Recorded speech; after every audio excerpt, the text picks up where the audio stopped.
Nawasikiliza. Alafu wewe, si ndo nilikutana na wewe nilipokuwa na Zena? Ndio. Jina langu naitwa Tano. Ndugu yangu hapa anaitwa Jabali. Mimi ni mtu pekee ambaye nimejaliwa na Mwenyezi Mungu kuona vitu ambavyo mwanadamu... Hebu kaa kimya kwanza. Acha kujitambulisha. Ninachohitaji kujua, kwa nini umemloga Okana?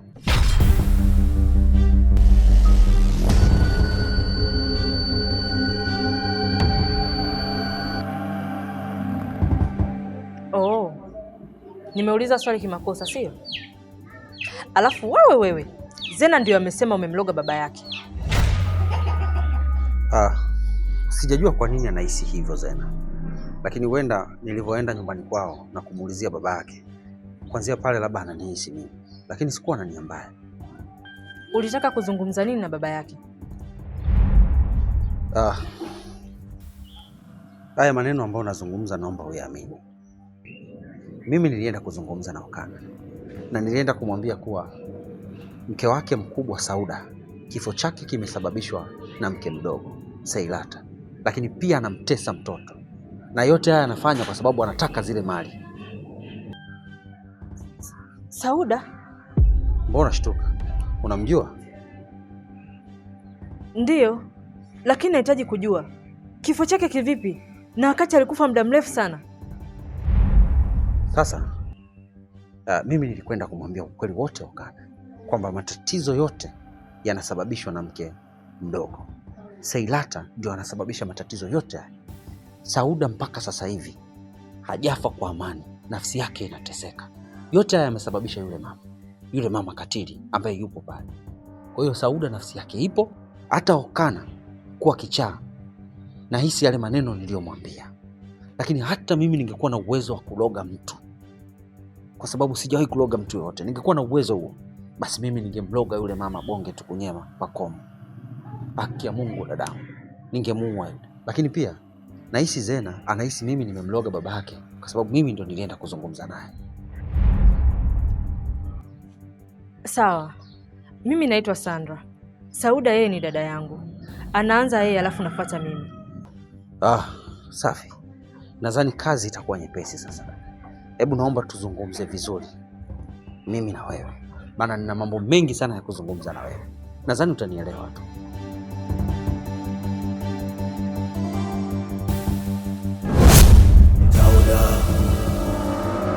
Sauda Ingala isebede Ingala nalia mwanao, sina pa kukimbilia mama. Mama toka kwenye kaburi, nateseka sana mama. Nani wa kunielewa, yatima mbaya sana. Mama toka kwenye kaburi, nateseka sana mama. Nani wa kunielewa, yatima mbaya sana.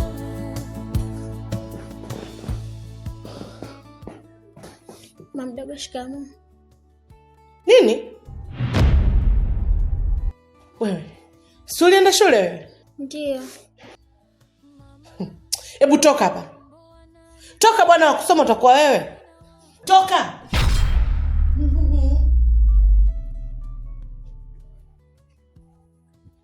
Watu vichwa vishajaa maji.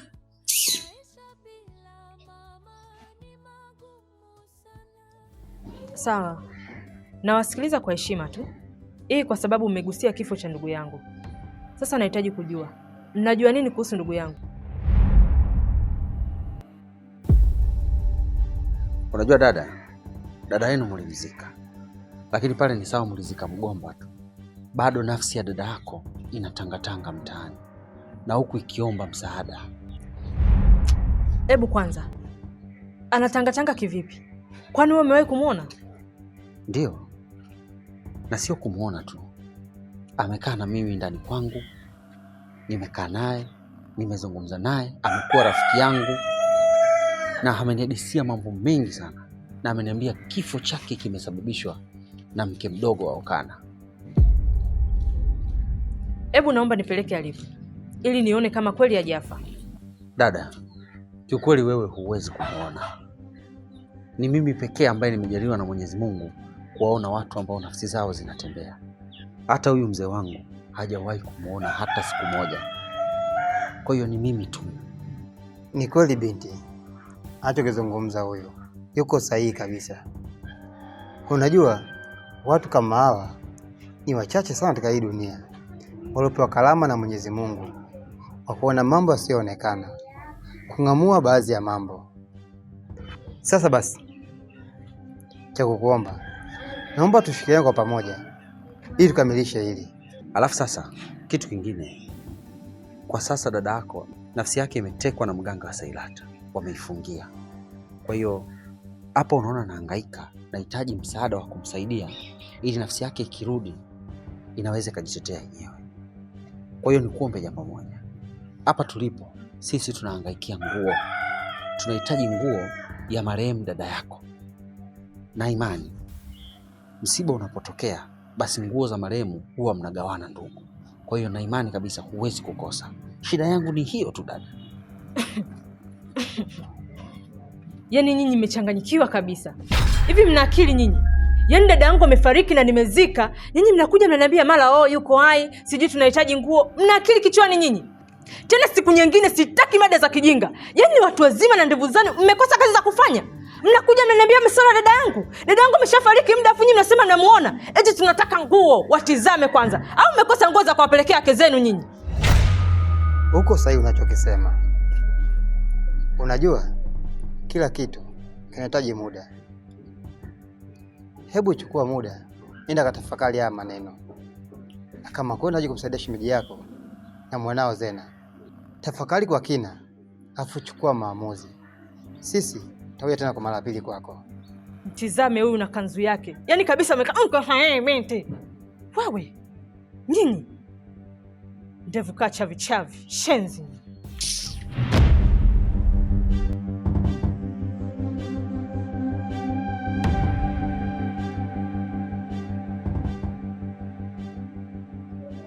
Unaona? Ndio maana mimi wanawake kuna muda mwingine natamani hata niwakate vibao. Adabu gani anaotuonesha? Mtu mzima kama wewe anakuona kama mtoto mdogo kututukana sisi midevu haieleweki. Yaani msaada wangu ugeuke sababu ya kutukanwa kama hivi? Acha dharau bwana. Mimi ndio maana vitu kama hivi navipigaga vibao siku nyingine. Hata wewe usingeweza kuelewa kwa haraka. Hili jambo linahitaji muda. Wacha tumpe muda kwanza wa kufikiria. Hiyo ndio shida yako. Una mambo kama Magufuli. Hiyo ndio shida yako.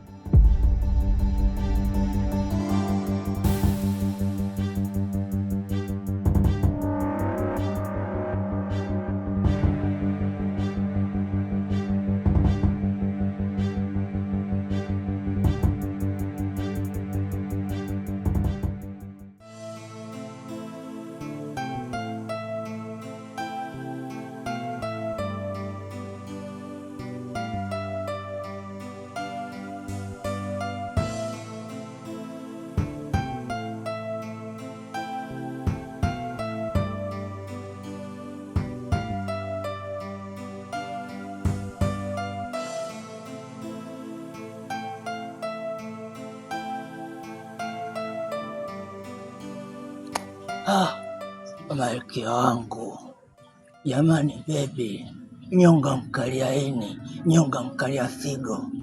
Yaani sikufichi Nurati, yaani wewe ndo taa ya moyo wangu, unamulika sehemu zote yani. Kwani unashinda kunikubalia? Enieni, umeniona katika hali gani?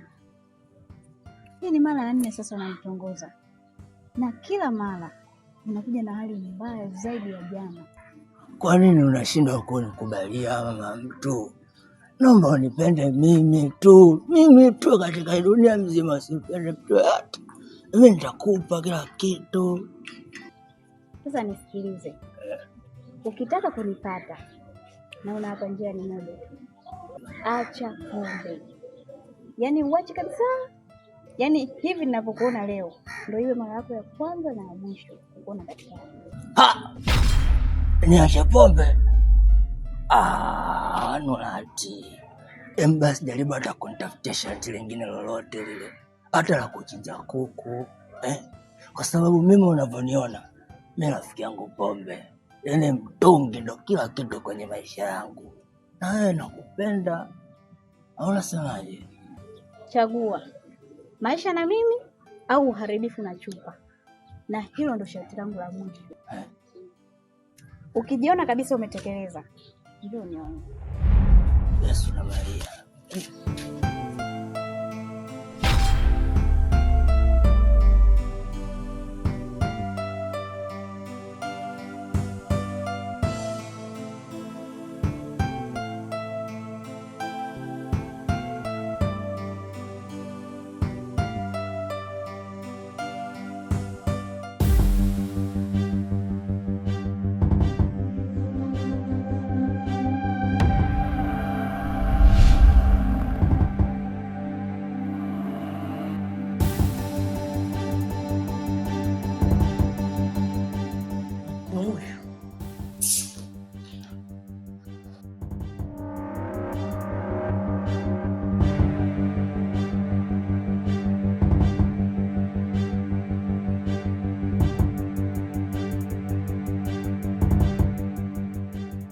Unajua inafika mahara mimi kiukweli nachoka.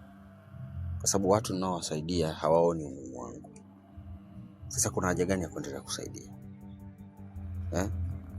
Kwanza wao ndio wananiona mimi ndio nasababisha matatizo mengine. Lakini pia kuna muda najilaumu, nahisi mimi ndio nasababisha matatizo mengine. Inawezekana baada ya mimi kugundua yote haya mengine, kweli kwa asilimia kadhaa nimechangia kweli Okana kuwa kichaa.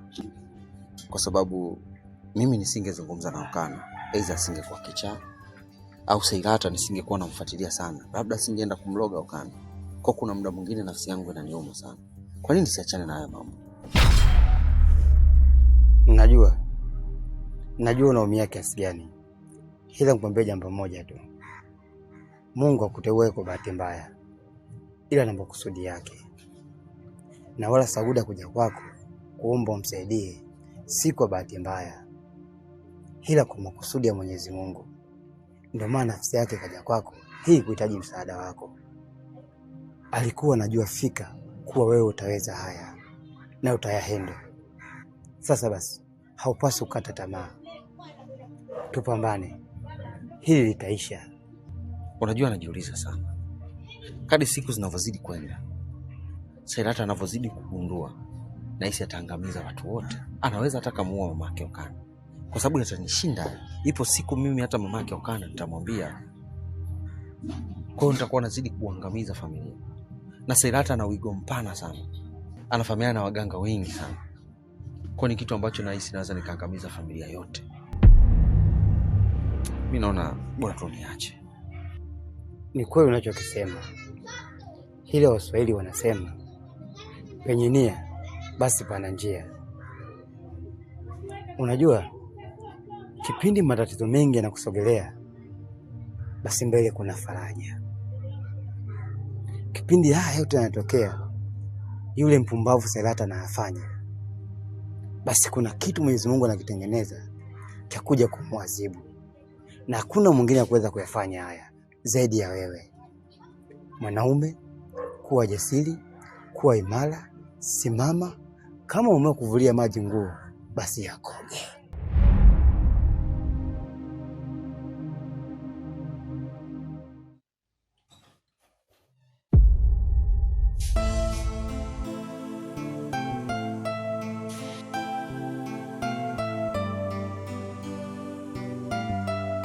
Zena mwanangu. Abe mama. Vipi masomo yako yanaendaje? Namshukuru Mungu mama wangu. Haya. Naomba madaftari yako nikague noti zako.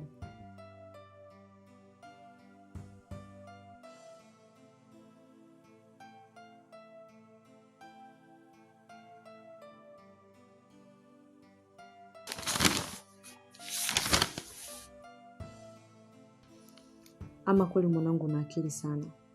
Licha na changamoto zote hizo unazozipitia, lakini ndio unabukua kiasi hichi. Hii inanipa matumaini kwamba siku moja ukitulia utafanya vizuri zaidi hapa, si ndio? Ni kweli mama. Lakini mama, Acha mimi niende nikampikie mama mdogo. Maana nahisi atakuwa anasikia njaa. Kwani hajapika mpaka sasa hivi? Kuna kazi nyingine huwa anafanyaga akiwaga nyumbani? Hapana. Ila huaga nasubiria mimi nikitoka shule ndo naenda kumpikia. Makubwa sasa haya. Kwani mbona nakutesa kiasi hichi? Kama yeye hawezi kupika, yuko hapa anafanya kazi gani? Mama, hayo ndo maisha yangu ya kila siku naishi na mama mdogo huko ndani. Na mimi nimeshazoea tu. Yaani unatoka shule saa 9, alafu uje umpikie yeye yale. Sasa nisikilize. Hapa mimi na wewe tunatoka tunaenda kula mbele kwa mbele wakati tunamtafuta babako. Nataka leo nione atapika ama apiki. Tumeelewana? Hapana mama, mimi naogopa. Unaogopa nini Zena? Mama mdogo anaweza akaja akanipiga sana. Hebu acha ujinga Zena. Hujazaliwa kuteseka wewe. Mimi nikajua asubuhi unafanyishwa kazi kabla ya kwenda shule. Kumbe hata jioni unapika mwenyewe ukiwa na njaa? Hapana kwa kweli. Hebu nifuate tena tukapate chakula. Dada yangu hajakuzaa uje uteseke duniani hapa.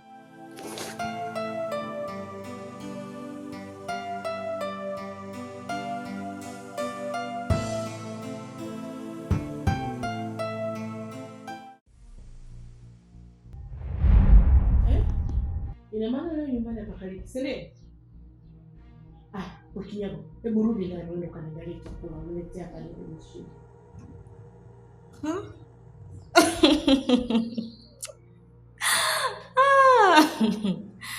Ama kweli wahenga walishasema. Kwa maneno yako sio mapya jiji. Tangia lini Tesa kaa na huruma na mtoto? Alafu mtoto ameenda shule. Na wewe umeshinda hapa nyumbani kutwa nzima. Yaani badala yeye ndo akuuliza habari za msosi, wewe ndo unaulizia chakula. Zena mwanangu, hebu tuondoke, achana na huyo. Nilitaka kusahau kitu. Nasikia wewe ni mandonga siku hizi. Sasa anatoka huyo. Akirudi mguse. Sasa nasipiki. Lakini nitaweza kweli kukaa na njaa? Ama kweli Sandra ameniweza? Mpaka mimi natakiwa kuingia jikoni?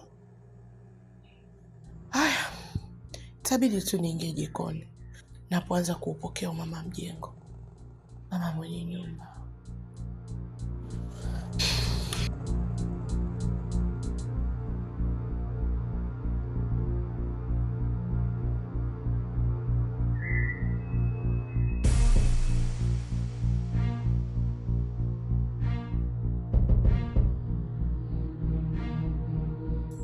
Umeshindaje?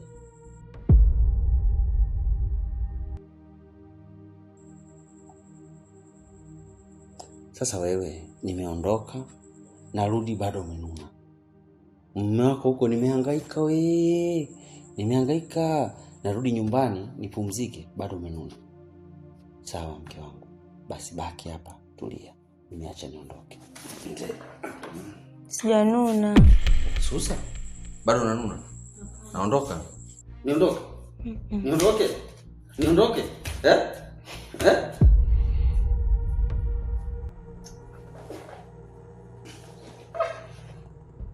Nisamehe mume wangu, nilikununia asubuhi.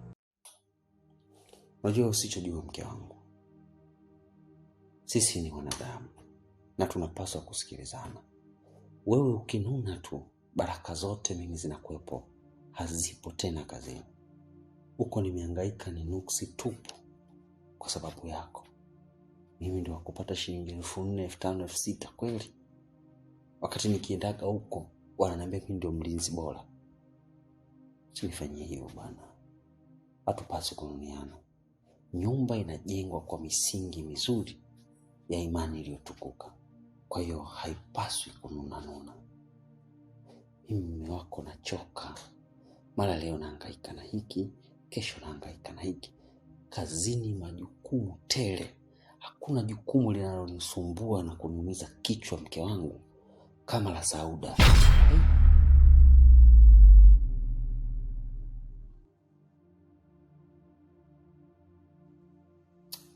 Sauda tena. Naanza tena kuvurugwa. Yaani kuna kitu kimenisumbua sana huko kazini. Sio mambo ya Sauda. Nishaacha sasa hivi niko sawa. Ila kuna kitu tu nikikiweka sawa mke wangu, utaenjoy huko kazini. Kwanza nitakuwa nimemaliza mambo yote, hata Mungu mwenyewe atanibariki. Acha nipambane huko kazini, sawa mke wangu? Sawa, nimekuelewa. Haya, leo nimekuletea zawadi, ila sikupi zawadi mpaka uote ni zawadi gani. Bwana, naomba. Sikupi zawadi mpaka uote zawadi gani. Kiatu. Umekosa, naondoka. Nguo. Kichwa cha mbuzi. Namna mke wangu, mimi nimekuletea zawadi nzuri. Zawadi moja hivi, nimekuletea chatu. 5. Usimchezee chatu, chatu oh. Usimchezee chatu, chatu mama, sema nyuso.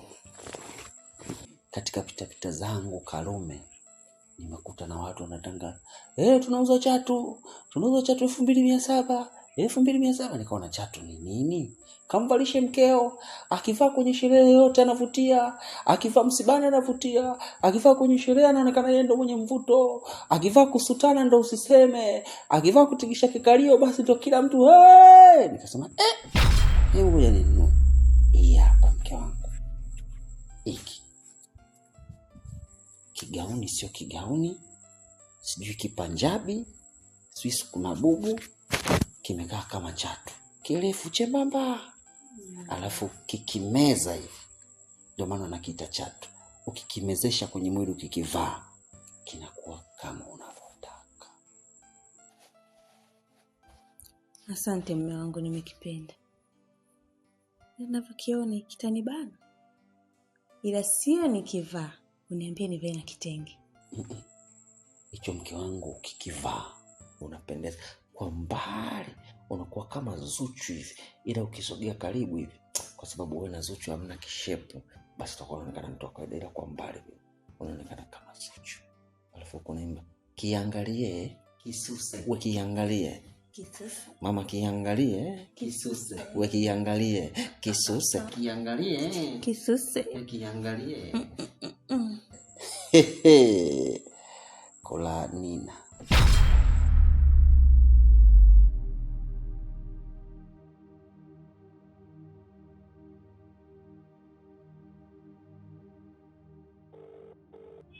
Halo shoga yangu, vipi? Huku mambo mabaya. Sandra kanikuta tena leo nikiwa nampigia Zena. Na kama unavyomjua Sandra, lakini akaja akaondoka, amekuja kurudi kanikuta sebreni nimekaa. Kanipita bila hata salamu. Yaani yendo kama mama mwenye nyumba huko ndani. Kaingia chumbani, katoka na Zena. Na sijui hata walikuwa wanaenda wapi. Si ndo nikaanzisha kuongelesha, amenijibu maneno machafu. Yaani shoga yangu, ninavyokuambia nimepatikana shoga yako. Na hapa ninavyokuambia leo nimeingia jikoni, nimepika. Nimepatikana mimi, nimechoka mwenzako. Pole sana rafiki yangu. Fanya hima ili upate muda wa kuja kuzungumza haya masuala. Maana mambo yameshakuwa mabaya. Basi sawa. Kwa kweli mambo yameshakuwa mabaya. Mimi nitakuja kabisa huko.